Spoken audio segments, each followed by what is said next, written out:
Hello friends, welcome to G K L with Satyabhama. ఈరోజు మనం ఎంతో హెల్దీ అండ్ ఈజీగా తయారు చేసుకునే బచ్చల కూర పులుసు ఎలా తయారు చేసుకోవాలో చూసుకుందాం. ముందుగా దానికి కావాల్సిన పదార్థాలు ఏంటో తెలుసుకుందాం.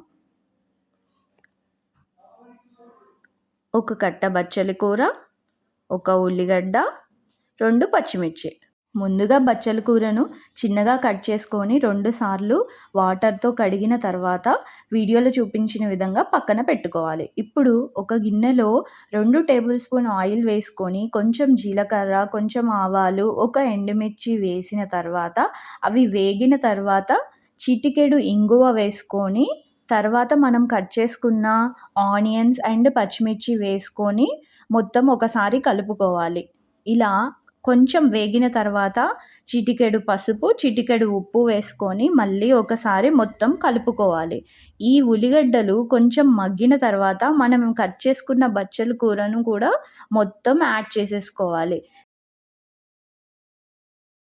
మొత్తం బచ్చల కూర యాడ్ చేసుకున్న తర్వాత ఒక 2 రెమ్మల చింతపండు, ఒక 2 టేబుల్ స్పూన్స్ శనగపప్పు వేసుకున్న తర్వాత మూత పెట్టుకొని మూత మీద కొంచెం వాటర్ వేసిన తర్వాత ఒక 5 మినిట్స్ తర్వాత ఓపెన్ చేసి మళ్ళీ ఒకసారి మొత్తం కలుపుకోవాలి.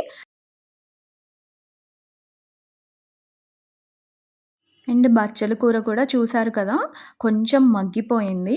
సో ఇంకొక 10 నిమిషాలు అయితే బచ్చల కూర ఉడుకుతుంది. మళ్ళీ మూత పెట్టుకొని ఇంకొక 5 నిమిషాల తర్వాత మళ్ళీ తెరిచి ఒకసారి చూసుకొని ఒకసారి మొత్తం కలుపుకోవాలి.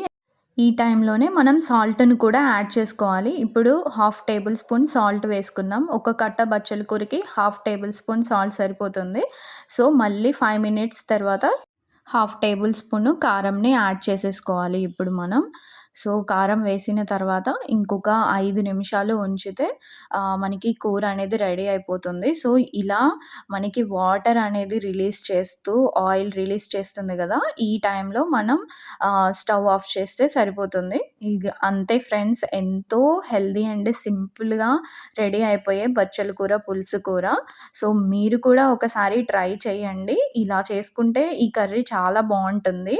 మీరు ట్రై చేసిన తర్వాత కామెంట్ సెక్షన్స్లో మెన్షన్ చేయండి. Thank you for watching.